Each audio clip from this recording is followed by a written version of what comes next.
US টিমৰ চেঞ্চেলৰজনৰ কিবা এটা হৈছে য'তে ত'তে সোমাই থাকিব খোজে যোৱাবাৰটো অকণমান ঠিক আছে বহুত দিন জেলত থকাৰ কাৰণে এৰা পৰিলে এতিয়াতো তাত বহুত ডাঙৰ খবৰ ওলাইছে সুপ্ৰিম কোৰ্টৰ কমিটিয়ে পাইছে যে এই গোটেই জায়গাটো ফৰেষ্ট হয় তেওঁ য'ত বিল্ডিং বনাই লৈছে এতিয়া যিখিনি নতুন খবৰ ওলাইছে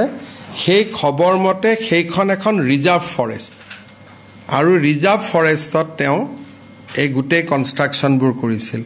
গতিকে 2 বছৰ পিছত যে ইউএছটিএম থাকিব তাৰ গ্যাৰেন্টি কোনেও ল'ব নোৱাৰে এটোতো মই উচ্ছেদ কৰিব নোৱাৰো মেঘালয়ৰ কথা কিন্তু সুপ্ৰিম কোৰ্টৰ নোটিছত অলৰেডি কথাটো গুছি গল যে এখন ৰিজাৰ্ভ ফৰেষ্ট তাৰ পিছত কেনেকৈ কি কৰে এটো মেঘালয় চৰকাৰে জানিব মইতো ভগৱানক কামনা কৰি থাকো যিমান সোনকালে পাৰে ভাঙি গলে ভাল কাৰণ এখনটো শিক্ষানুষ্ঠান নহয় It is just এটা শিক্ষাক ব্যৱসায়ীকৰণ কৰাৰ এটা অনুষ্ঠান